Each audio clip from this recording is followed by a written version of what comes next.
चलिए, कल की क्लास में हम लोग संख्या के बारे में सीखे थे, उसका टाइप्स पढ़े थे, याद है। और लास्टली हम लोग वास्तविक संख्या पर पहुंचे थे, है ना। मतलब वास्तविक संख्या किसे कहते हैं, अवास्तविक संख्या किसे कहते हैं, यहाँ तक हम लोग पढ़ लिए थे। उसके आगे का हम लोग आज फिर से पढ़ते हैं। पिछला दिन हम बताए थे कि जिस संख्या को आप संख्या रेखा पर ऐसे भी कह सकते हैं, वास्तविक संख्या को संख्या रेखा पर प्रदर्शित किया जा सकता है। ठीक, हम ये भी बोले थे आपको कि परिमेय संख्या भी एक क्या है, वास्तविक संख्या है। अपरिमेय संख्या भी कैसा संख्या है, वास्तविक संख्या है ना। सम संख्या भी कैसा संख्या है, वास्तविक संख्या है। मतलब जितना भी उसके नीचे का एक बनाया था आपको डाटा, उस डाटा में बोले थे कि सम संख्या ही वास्तविक संख्या, पूर्ण संख्या वास्तविक संख्या, भिन्न भी वास्तविक संख्या, है ना। जो हम लोग यूज करते हैं जिस संख्या को, उस संख्या क्या कहलाता है, वास्तविक संख्या कहलाता है। अभी जो हम लोग पढ़ाई में यूज कर रहे हैं, काल्पनिक संख्या का यूज करेंगे कब, हम लोग 11th क्लास में जाएंगे ना। 11th क्लास में समिश्र संख्या पढ़ना, वहां पे हम लोग काल्पनिक संख्या का भी प्रयोग करेंगे। और यहाँ पे हम लोग किसका, वास्तविक संख्या का। चलिए इसके आगे हम लोग बढ़ते हैं, कुछ नोट पॉइंट है, उसको ध्यान देने वाली बात है। लिखा है सभी धन पूर्णांक परिमेय एवं अपरिमेय संख्याएं ऋणात्मक एवं धनात्मक दोनों हो सकती है। ठीक, क्या दिया है आपको कि जितना भी पूर्णांक है वो परिमेय संख्या भी हो सकता है, अपरिमेय संख्या भी हो सकता है, ऋणात्मक भी हो सकता है और धनात्मक भी हो सकता है।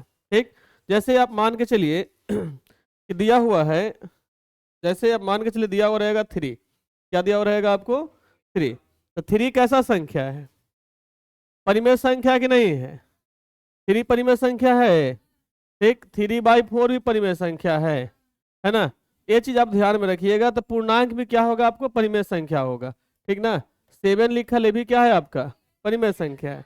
ठीक, अगर -8 लिख दिए तब भी कैसा संख्या, ऋणात्मक हो गया। खाली ऋणात्मक पूर्णांक हुआ ना, कैसा पूर्णांक, ऋणात्मक पूर्णांक। उसके बाद दिया है कि अभाज्य एवं यौगिक, अभाज्य एवं यौगिक सम तथा विषम संख्या होती है। अभाज्य एवं यौगिक संख्या जो होगा वो सम संख्या और क्या होता है, विषम संख्या होता है। उसके बाद दिया है आपको वैसी अभाज्य संख्या है जिनके बीच केवल एक सम संख्या होती है, उसे अभाज्य जोड़ा कहते हैं। क्या कहते हैं उसको, जैसे एग्जांपल में दिया हुआ आपको 5 7 3 5, 5 7 3 5। अभाज्य जोड़ा किसको, देखो 3 और 5, ये दोनों अभाज्य संख्या है। 3 भी अभाज्य संख्या और 5 भी अभाज्य संख्या। उसके बीच में कौन है, 4 है। 3 4 था ना 5, ठीक। तो इसके बीच में एक 4 है, तो 4 सम संख्या है ना। तो हम क्या बोलेंगे, जब दो अभाज्य संख्या के बीच में एक सम संख्या रहेगा तो उसको क्या कहिएगा, उसको अभाज्य जोड़ा कहते हैं। क्या कहते हैं उसको, अभाज्य जोड़ा कहते हैं।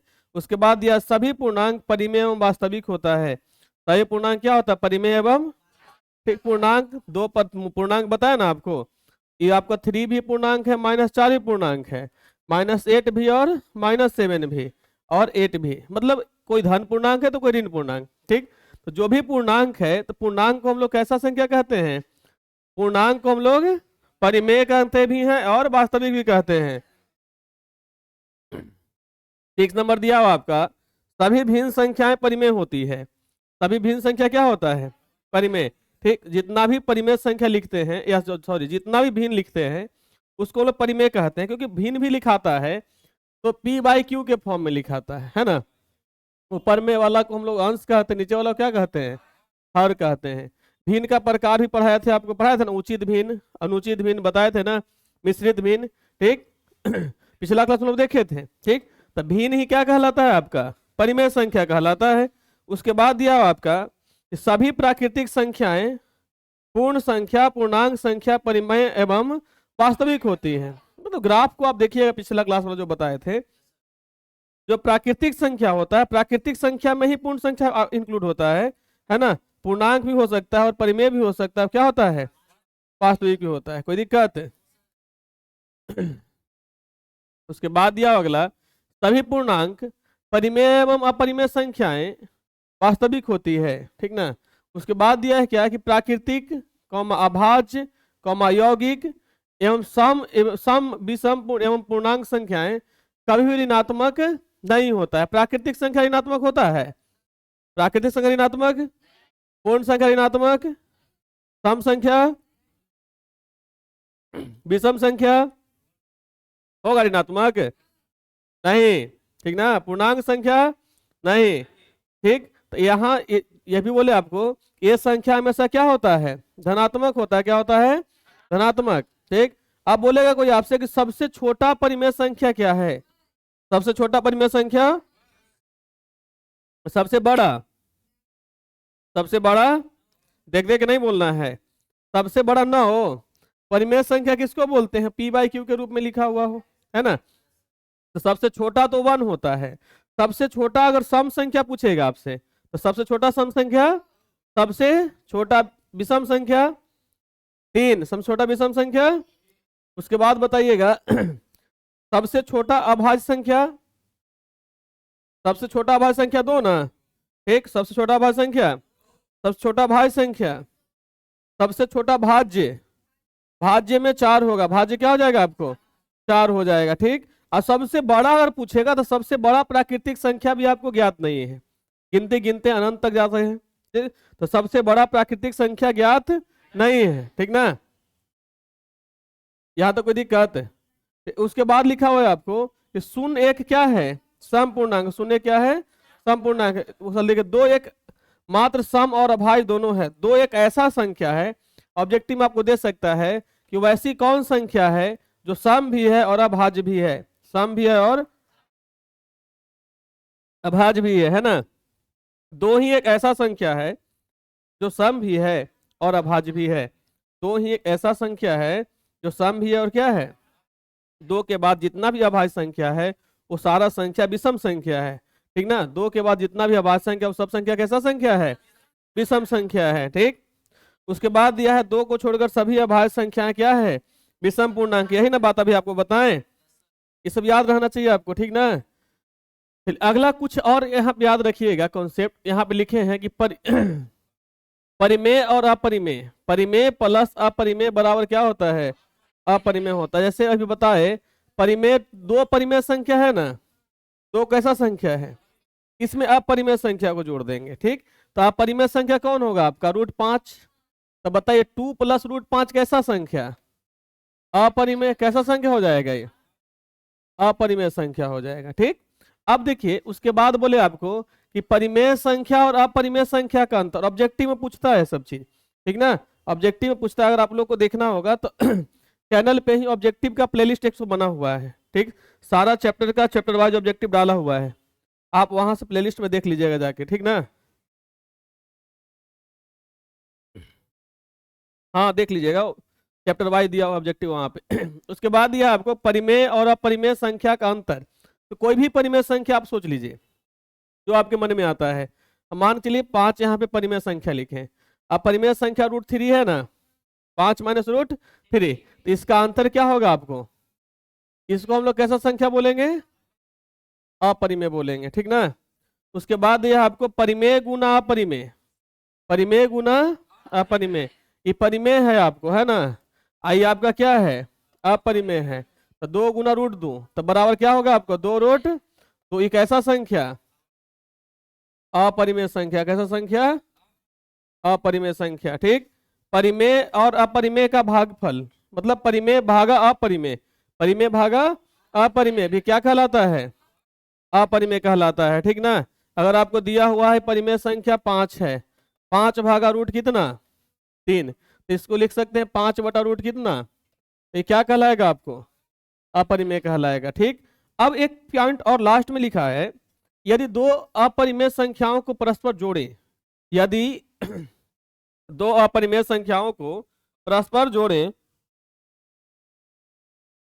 घटाएं, गुना करें या भाग करें तो परिणाम कुछ भी हो सकता है, ठीक। अगर 2 परिमेय संख्या को जोड़िए, घटाइएगा, गुना कीजिएगा, भाग कीजिएगा, तो परिणाम कुछ भी हो सकता है। परिमेय भी हो सकता है और अपरिमेय भी हो सकता है। फॉर एग्जाम्पल कुछ देखते हैं, है ना। मान के चलिए √2 को अगर मल्टीप्लाई करना है √2 से, ये भी अपरिमेय और ये भी अपरिमेय, ठीक। मल्टीप्लाई करने के बाद आपको मिलेगा 2, क्या मिलेगा? तो ये क्या कहलाएगा? परिमेय की अपरिमेय? ये परिमेय मिल गया, ठीक ना। अगर आपको दिया हुआ है यहाँ पे √2 गुना √3, √2 गुना √3 बराबर मिलेगा √6, क्या मिलेगा √6, तो ये क्या होगा, परिमेय कि अपरिमेय। हमने देखा यहाँ पे कि दो परिमेय संख्या को कभी गुना करने के बाद कभी परिमेय भी मिल रहा है और कभी अपरिमेय भी मिल रहा है ना, कभी परिमेय भी मिल रहा है और कभी अपरिमेय भी मिल रहा है, ठीक। ये चीज याद रखिएगा। कुछ कॉन्सेप्ट यहाँ पे बेसिक याद रखना जो कैलकुलेशन में आपको आसानी करेगा यहाँ पे, ठीक ना। जैसे √m + n है, √m + क्या है, ये जूनियर क्लास में पढ़ना था, घातांक करनी पढ़ना था ना। इसको √m + n नहीं लिख सकते हैं, इसको √m + √n नहीं लिख सकते हैं, ठीक। अगर √m - n लिखा हुआ है इसको भी आप नहीं लिख सकते हैं √m - √n, not equal to लिखा हुआ है ना, मतलब ही गलत लिखा हुआ है, ठीक ना। अगर लिखा हुआ है √m × n, इसको आप लिख सकते हैं √m × ये सही लिखा हुआ है, ठीक ना। अगर लिखा हुआ है √m/√n, इसको भी आप लिख सकते हैं √m/√n, ये भी लिखा हुआ सही है, ठीक है। मगर ये दोनों ऊपर वाला आपका सेटिस्फाइड नहीं करता है। इसके बाद कुछ घातांक और नियम लिख लीजिए, या पढ़े थे, नोट पॉइंट में सब याद रखना आपको काम देगा। अगर ये यहाँ पे ए है, इसको हम लोग क्या बोलते हैं, आधार, ए का पावर है वो क्या बोलेंगे, इसको आधार, इसको क्या बोलेंगे, घात, ठीक ना। ये आधार ऊपर वाला घात, ठीक। इंग्लिश में इसको बेस बोला जाता है, इसको क्या बोला जाता है ऊपर वाला को, पावर बोला जाता है, क्या बोला जाता है इसको, ये बेस ऊपर वाला में क्या पावर है, ठीक है। चलिए इसका भी कुछ नियम है, पढ़ लीजिए इसको, इसका भी कुछ क्या है नियम है, ठीक। पहला नियम क्या है, अगर इसका बेस इक्वल है, इसका बेस इक्वल, बेस है ना इक्वल, ए बराबर क्या है आपका ए, तो इसका पावर इक्वल हो जाएगा, पावर क्या हो जाएगा इसका इक्वल हो जाए। जैसे 3 का पावर 2 = 3 का पावर x, तो x बराबर क्या लिखिएगा 2 लिखिए, x बराबर कितना लिखिएगा 2 लिखिएगा, ठीक। अगर पावर इक्वल है तो बेस भी इक्वल होगा, अगर पावर इक्वल है तो बेस भी क्या होगा इसका, तो ये इक्वल टू क्या लिखिएगा b लिखिएगा। एग्जाम्पल, अगर दिया हुआ है आपका 3 का पावर 2 = x का पावर 2, तो x इक्वल टू क्या हो जाएगा आपको 3, क्योंकि बेस इक्वल तो पावर इक्वल, पावर इक्वल तो बेस इक्वल। कोई दिक्कत यहाँ तक, ठीक। देखिए अगला प्रॉपर्टी इसका याद रखना, जब सेम बेस रहता है और मल्टीप्लाई में रहता है, आधार सेम और मल्टीप्लाई में, तो पावर इसका जुड़ जाता है, पावर क्या हो जाएगा a का पावर m + n हो जाएगा, ठीक ना। अगर सेम बेस रहता है और डिवाइड में रहता है तो पावर इसका माइनस हो जाता है, a का पावर m - n हो जाएगा, ठीक ना। अगर पावर का पावर होता है तो मल्टीप्लाई हो जाता है, a का पावर क्या हो जाएगा m × n हो जाएगा, ठीक। कोई भी नंबर का पावर 0 तो उसका वैल्यू क्या होता है 1 होता है, ठीक ना। अगर लिखा हुआ है a का पावर m, इसको लिख सकते हैं 1/a का पावर -m, क्या लिख सकते हैं 1/a का पावर -m। अगर a का पावर -m लिखा हुआ है तो 1/a का पावर क्या लिख सकते हैं, इसको m लिख सकते हैं। इतना याद रखिएगा आप लोग, ठीक ना, इतना याद रखिए, रहेगा ना इतना याद, ठीक। समझ में आया इसमें, इसमें कोई दिक्कत नहीं ना है। चलिए आगे देखिए, दिया हुआ है, आगे पढ़ना है आपको अभाज्य गुणनखंड। क्या नेक्स्ट टॉपिक पढ़ना है आपको, अभाज्य गुणनखंड। सबसे पहले ये समझिए कि आखिर अभाज्य गुणनखंड कहते किसको हैं, ठीक ना। सबसे पहले ये समझना है कि अभाज्य गुणनखंड किसे कहते हैं, ठीक। हम लोग अभाज्य संख्या पढ़े पिछला क्लास से, पढ़े ना।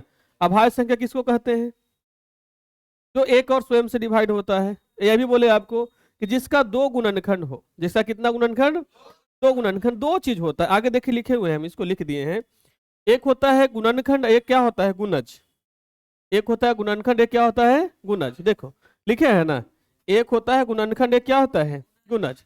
ये है गुणज, ये है क्या आपको गुणनखंड, दोनों में डिफरेंस समझिए, ठीक। मतलब बहुत सा बच्चा ही कंफ्यूज हो जाता है कि गुणनखंड और गुणज दोनों सेम ही है, पर गुणनखंड और गुणज दोनों अलग चीज है, ठीक ना। तो यहाँ समझिए कि आखिर गुणनखंड किसको कहते हैं और गुणज किसको कहते हैं, ठीक। जैसे दिया हुआ है, यदि एक संख्या x दूसरी संख्या y को पूर्णतः विभाजित कर दे, यदि एक संख्या x दूसरी संख्या y को पूर्णतः विभाजित कर दे तो हम x को y का गुणज कहते हैं। ठीक, इस अवस्था में y x का गुणज कहलाता है। दूसरी भाषा तुम सेठ भाषा में याद रख लेना कि जिस संख्या, अगर मान के चलो कि x का गुणज निकालना है या तो 5 का गुणज निकालना है, तो जो 5 के टेबल में मौजूद रहेगा ना, जितना टेबल दिखना है लास्ट तक, तो जो 5 के टेबल में मौजूद रहेगा, ठीक, उसको हम लोग क्या कहते हैं? गुणज कहते हैं। ठीक, उसका हम लोग गुणज कहते हैं। ठीक ना, एक संख्या का गुणज बहुत सा हो सकता है, एक संख्या गुणज अनगिनत हो सकता है। आपको बोलेंगे आपसे हम कि 5 का गुणज लिखिए, 5 का गुणज लिखिए, तो लिख सकते हैं आप, है ना?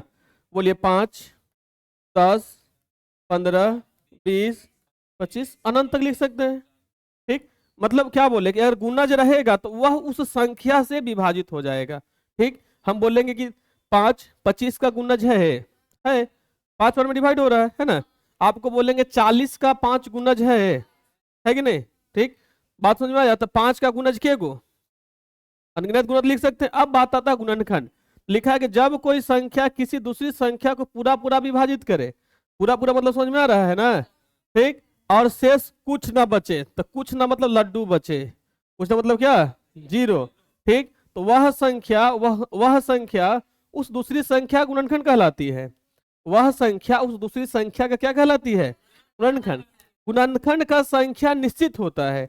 जैसे आपको बोलेंगे 4 का गुणनखंड लिखिए, 4 का गुणनखंड लिखिए, तो 4 में कितने किससे किससे भाग लगता है? 1 से, 2 से और कितना से? तो 4 का गुणनखंड क्या हो जाएगा? 1, 2 और कितना? 4। ठीक, तो गुणनखंड और गुणज के बीच में डिफरेंस समझ में आया? ठीक ना, तो वही बोलते अभाज्य संख्या किसको बोलते हैं? कि वैसा संख्या जिसका 2 गुणनखंड हो। कितना गुणनखंड हो? क्या कहलाएगा? अभाज्य संख्या कहलाएगा। वैसा संख्या जिसका 2 गुणनखंड हो, 2 से ज्यादा भी नहीं और 2 से कम भी नहीं, तो क्या कहलाएगा? वो अभाज्य संख्या कहलाएगा। ठीक, यहां तो कोई दिक्कत नहीं ना। चलिए देखिए, अब आते हैं हम लोग क्वेश्चन पर। जो हम लोग टॉपिक चल रहे थे वहां पे दिया हुआ है अभाज्य गुणनखंड दिया हुआ। क्या दिया हुआ है? अभाज्य गुणनखंड। तो आखिर समझिए अभाज्य गुणनखंड कहते किसे हैं।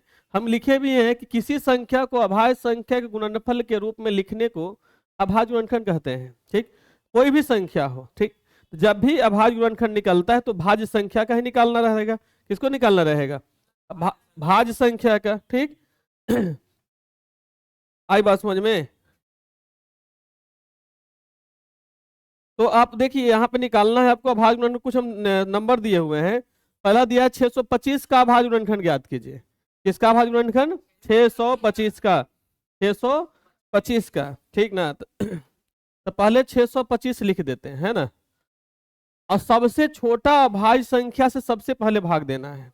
तो सबसे छोटा अभाज्य संख्या कौन है? तो डिविजिबिलिटी का कुछ रूल याद रहेगा ना आपको, तो सॉल्यूशन इजी हो जाएगा। आप खुद से सोचिए, 2 से भाग लगेगा इसमें? 2 से भाग कब लगेगा? जब इकाई अंक 0, 2, 4, 6, 8 रहेगा तब ना। ठीक, 3 से भाग लगेगा इसमें, क्योंकि 6, 5, 2, 7, 6, 13 होता है। 13 में 3 से भाग नहीं लग रहा है, तो 3 से इसमें भाग नहीं लगेगा। टाइम वेस्ट करने की जरूरत नहीं है ना। अब इकाई अंक जब 5 है तो 5 से भाग लगेगा। ठीक ना, इकाई अंक पर जब 0 और 5 रहता है तो 5 से भाग लग जाता है। ठीक, तो 5 से हम लोग भाग करेंगे इसको। 4 से तो भाग देना नहीं है, क्योंकि 4 से भाग देंगे तो भाज्य संख्या है, हमको अभाज्य संख्या से भाग देना है। ठीक, तो 5 से भाग देंगे तो 5 से एक बार में इधर कितना? 125 बार में कट जाएगा। फिर 5 से भाग लगाएंगे, 25 बार में कटेगा। फिर 5 से भाग लगाएंगे, फिर 5 से भाग लगाएंगे, एक बार में कटेगा। कोई दिक्कत है यहाँ तक? नहीं। ठीक, तो हम लोग लिखेंगे अब 625 बराबर 5 गुना 5 गुना 5 गुना 5। ठीक, तो इसको हम लोग लिख सकते हैं 5 का पावर कितना? क्योंकि 1, 2, 3 जितना बार रिपीट है उतना पावर में लिख देंगे इसको। अगर 4 बार है पावर में तो कितना लिखा जाएगा? आपसे पूछता है 625 में 5 के गुणनखंडों की संख्या ज्ञात करें, तो क्या गो संख्या है 5 का? 4 गो ना। तो 5 के गुणनखंड की संख्या कितना हो जाएगा? 4 हो जाएगा। कोई दिक्कत यहाँ तक? नहीं ना।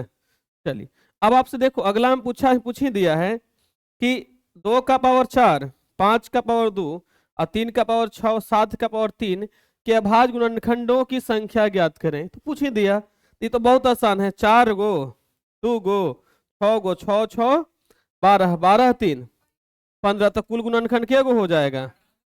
गुणनखंड की संख्या हो जाएगा कितना आपका 15 हो जाएगा। ठीक, अगर पूछेगा आपसे इसमें 3 का गुणनखंड कितना है, इसमें 3 का गुणनखंड कितना 6 हो जाएगा। इससे पूछेगा 7 का गुणनखंड कितना है 3 हो जाएगा, कोई दिक्कत। ठीक, चलिए आगे देखते हैं।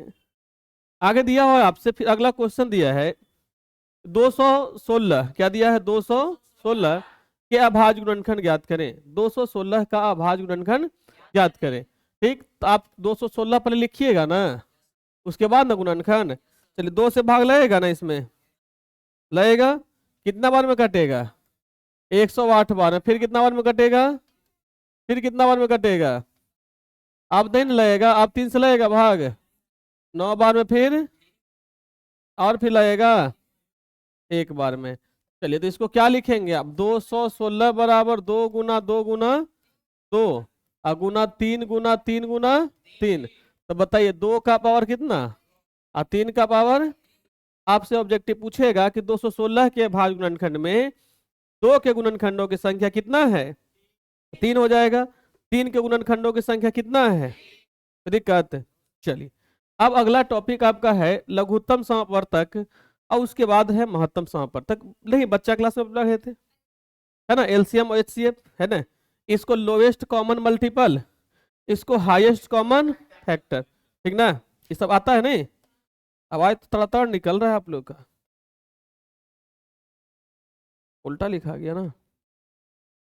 एलसीएम ऊपर में है ना, हो जाएगा क्या इसका लोएस्ट कॉमन मल्टीपल, इसको क्या बोलते हैं हम लोग, हाईएस्ट कॉमन फैक्टर। मतलब हम लोग ऐसे कह सकते हैं एलसीएम और एचसीएफ दोनों गुणज और गुणनखंड से रिलेटेड है। किससे रिलेटेड, गुणज और गुणनखंड से रिलेटेड है। अभी आपको बताएं गुणज और गुणनखंड के बारे में, बताए ना। ठीक, अभी बताए गुणज और गुणनखंड के बारे में, गुणज किसको कहते हैं और गुणनखंड किसको कहते हैं। ठीक, हम क्या बोले कि जो अगर मान के चलो जो जिसका गुणज लिखना है वह संख्या उस संख्या के टेबल में आता है। ठीक, गुणज लिखना है तो सिंपल सी बात टेबल लिखिए, ठीक ना, टेबल लिखिएगा तो गुणज आ जाएगा। ठीक, अब फैक्टर में देखना है कि किससे किससे उसमें डिवाइड लगता है, पूरा पूरा डिवाइड कर देगा तो क्या कहलाएगा आपको, फैक्टर कहलाएगा। ठीक ना, गुणनखंड उसको इंग्लिश में बोलते हैं। डिफिनीशन देखिए लिखा हुआ है कि 2 या 2 से अधिक संख्याओं का लघुत्तम समापवर्तक वह सबसे छोटी संख्या होती है जो उनमें से प्रत्येक से पूर्णतः विभाजित हो जाती है, उनमें से प्रत्येक से पूर्णतः विभाजित हो जाती है।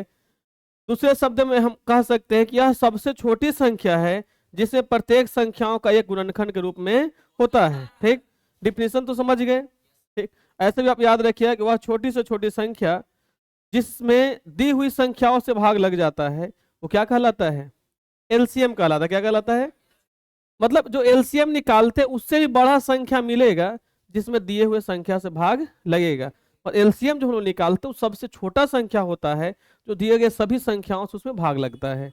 उससे बड़ा भी और संख्या मिलेगा जिसमें दिया हुआ सभी संख्याओं से उसमें भाग लगेगा। बात समझ में आया यहाँ तक। उसके बाद अगला दोनों एक बार समझा देंगे, पहले डिफिनीशन समझ लीजिए उसके बाद दोनों को एक बार समझा देंगे। ठीक, उसके बाद देखिए दिया हुआ है एचसीएफ में दिया है कि 2 अंकों का महत्तम समवर्तक वो बड़ी से बड़ी संख्या होती है जिससे दोनों संख्याओं को विभाजित हो जाए, जिससे दोनों संख्या क्या हो जाए, विभाजित हो जाए। ठीक, मतलब जिस अलग चीज है वो डिवाइड हो, उसमें डिवाइड होता है और इससे संख्या ही डिवाइड हो जाता है इसमें, है ना। अब देखो ये यहाँ पे बोल रहा है ना आपको, इसमें लॉजिक समझिएगा, उल्टा समझ में आता है ऐसे। अगर 12, 16, 18 का एलसीएम निकालने के लिए दे दे आपको, इसका एलसीएम जो अब भी आएगा ना, एलसीएम जब भी आएगा तो तीनों संख्याओं से बड़ा या इन तीनों संख्याओं में किसी एक संख्या के बराबर आ सकता है। ठीक, मतलब इस संख्या से छोटा नहीं आएगा, मगर इसमें लिख रहा है छोटा छोटा संख्या, है ना, कंफ्यूजन। ठीक, तो इस छोटा संख्या रहेगा जिससे ये तीनों संख्याओं में तीनों संख्या इसको डिवाइड करेगा, जो आप एलसीएम निकालिएगा उसको।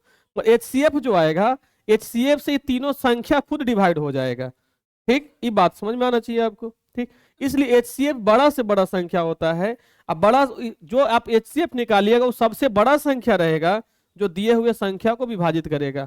उससे बड़ा कोई संख्या नहीं मिलेगा जो दिए हुए संख्या को विभाजित करेगा। ठीक, बात समझ में आया यहाँ तक?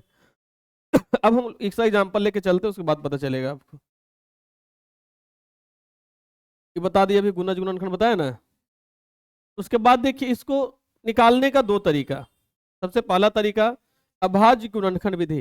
पहला अभाज्य, इसको थोड़ा ऐसे समझ लो पहले, उसके बाद इसको लिख लीजिएगा। जैसे मान के चलिए 12 और 16 का हम बोलेंगे एलसीएम और एचसीएफ निकालने के लिए, एलसीएम और एचसीएफ निकालने के लिए। ठीक, तो आपसे क्या बोले, एलसीएम मतलब लोवेस्ट कॉमन मल्टीपल होता है। एलसीएम मतलब क्या होता है?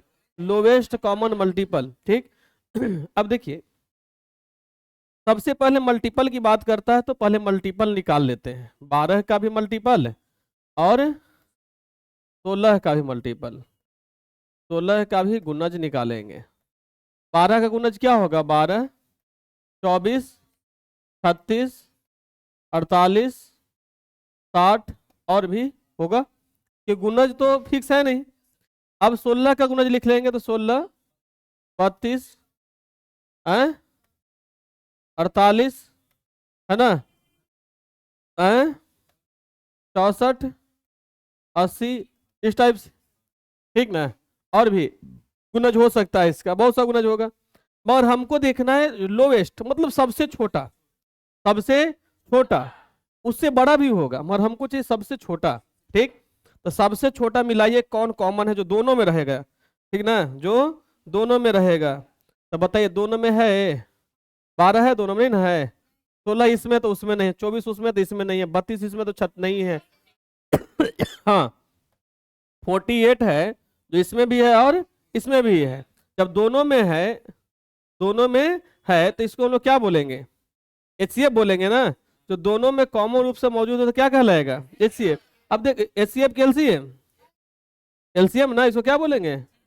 एलसीएम। ठीक, एलसीएम मतलब क्या होता है आपका? गुणज होता है। क्या होता है? गुणज। अब देखिए आगे इससे बाद भी बहुत सा संख्या मिलेगा जो दोनों में मौजूद रहेगा। इसके बाद भी बहुत सा ऐसा संख्या मिलेगा जो दोनों में कॉमन मौजूद रहेगा। ठीक, मगर हमको सबसे छोटा देखना था, लोएस्ट ना, मगर 48 से छोटा संख्या नहीं है जो दोनों में मौजूद है। इसके बाद और देखिए, ठीक ना तो यहाँ पे 60 के बाद क्या हो जाएगा? 72, 72 के बाद 84 है ना, 96, उसके बाद 112। अब देखो यहाँ पे 80, यहाँ भी 96 हो जाएगा ना। देखिए एक और संख्या मिल गया जो दोनों में कॉमन है, 96 मिला ना।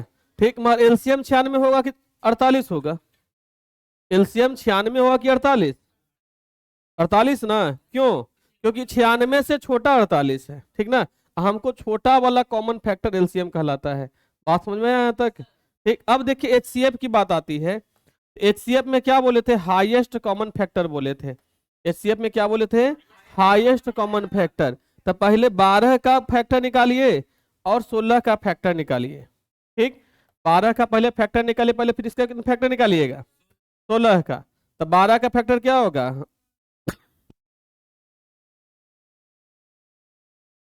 1, उसके बाद 2 के बाद 3 के बाद 4 के बाद 6 के बाद।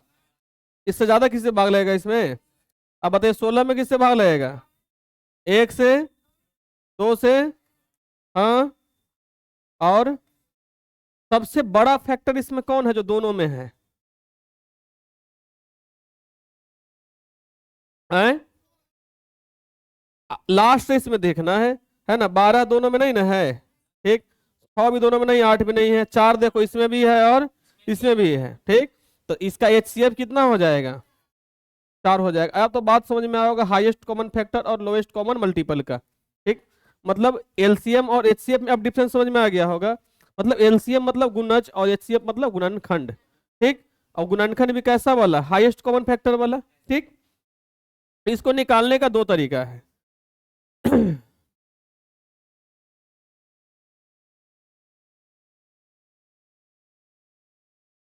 देखिए सबसे पहला दिया हुआ है अभाज्य गुणनखंड विधि। क्या दिया हुआ है?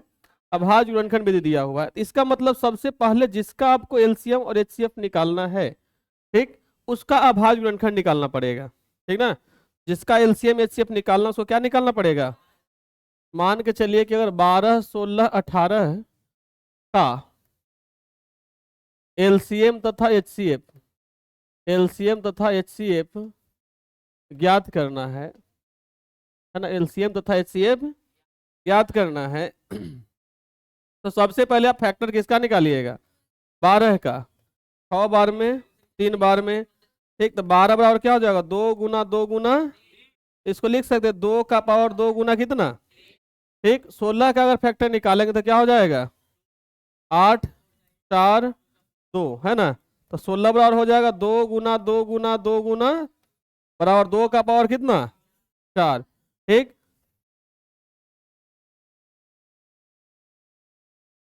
18 है ना। 18 में भाग कितना से लगेगा, फिर कितना से, है ना, एक बार में। 18 बराबर क्या हो जाएगा, 2 गुना 3 गुना 3। इसको लिख सकते हैं 2 का पावर 1 गुना 3 का पावर 2। यहाँ तक तो बहुत सिंपल था, हम लोग कर दिए, है ना। फैक्टर निकालने वाली बात था। अब आते हैं हम लोग, अब इसका एलसीएम एचसीएफ कैसे निकलेगा, है ना, ठीक।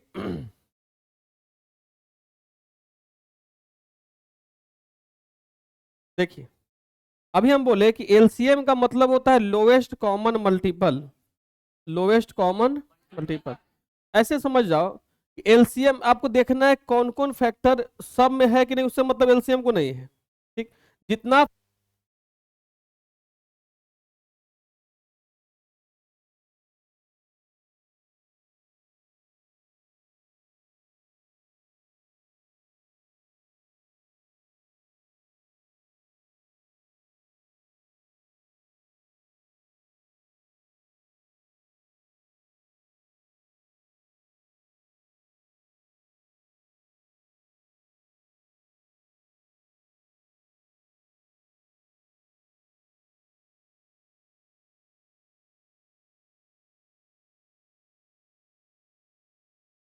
बैटरिया खत्म हो गया था, लीजिए।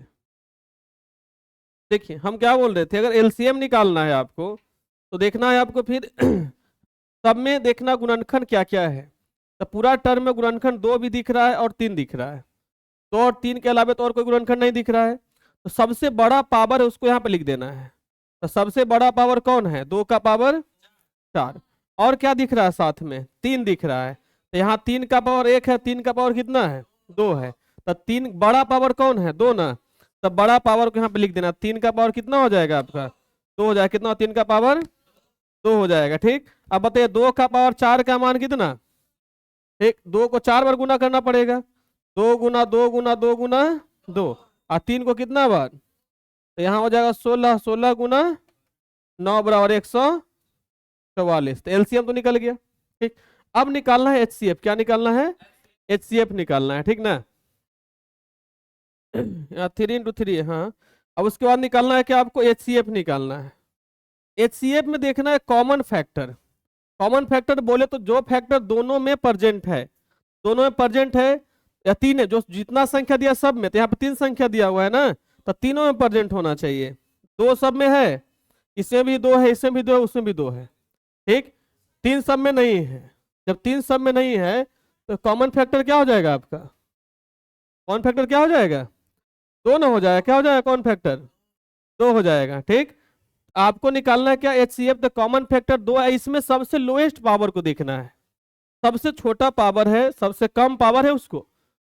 तो सबसे कम पावर 2 का पावर कितना, 1। तो एचसीएफ कितना हो जाएगा, 2 का पावर, एचसीएफ होगा कितना आपका, 2 हो जाएगा। कोई दिक्कत है यहाँ तक, नहीं। अब एक विधि और होता है इसका, भाग विधि। क्या होता है आपको, भाग विधि, ठीक। ऐसा तो इसमें एक पढ़ना थ्योरम यूक्लिड विभाजन वाला भी, ठीक। फेमस अभी 2 ही विधि चलता है आप लोग के लिए, एक भाग विधि और एक क्या अभाज्य गुणनखंड विधि, ठीक। यहाँ आप देखो, भाग विधि से अगर निकालना रहेगा 16 और 24 का, एक 3 वर्ड वाला ही देते हैं ना, 16 24 36 का एलसीएम, ठीक। लिख देना इसको इस तरीका से, 16 24 और कितना 36, जैसे हम लोग बच्चा की तरह करते थे बचपन क्लास में, है ना। सबसे छोटा फैक्टर से हमें डिवाइड करना है, 2 से, 8 12 और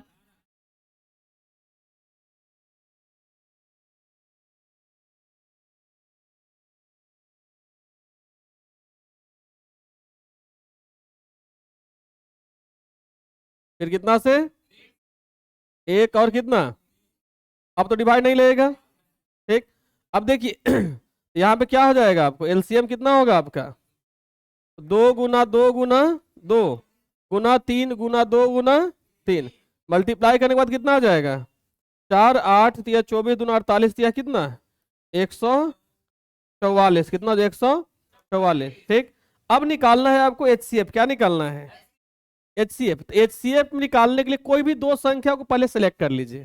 ठीक, तो दो संख्या आप 16 और 24 को भी सिलेक्ट कर सकते हैं। ठीक ना, किसको सिलेक्ट कर सकते हैं, 16 और 24 को। ठीक, तो सबसे पहले 16 और 24, तो 24 को पहले 16 से भाग दे दीजिए, 24 को कितना से भाग दीजिएगा। ठीक, कितना बार में लगेगा भाग आपका, कितना आएगा भाग देने के बाद, 8 आएगा। फिर जो यहाँ पे संख्या है यहाँ पे लिखा जाएगा, कितना बार में हो जाए खत्म, 16। फिर 8 है आपका यहाँ पे है ना 8, उसके बाद बच क्या रहा है आपको 36 बच रहा है। क्या बच रहा है, तो 36 को यहाँ पे लिख देना, कितना बार में भाग लगेगा आपको, शेषफल कितना, फिर 8 यहाँ पर ही आ जाएगा ना, कितना बार में कटेगा, इधर वाला आपका एचसीएफ कहलाता था है ना। तो एचसीएफ कितना हो जाता है 4। ये सब तो पढ़े थे पहले है ना, डिवाइड मेथड पढ़े थे ना पहले। ठीक, ये चीज यहाँ तक आपको समझ में आया, यहाँ तो कोई दिक्कत, यहाँ तो कोई दिक्कत नहीं ना। चलिए, कल हम लोग पढ़ेंगे यूक्लिड विभाजन प्रमेय। ठीक, जो आपका क्लास 10 में यूक्लिड विभाजन प्रमेय से एचसीएफ निकालने के लिए देता है।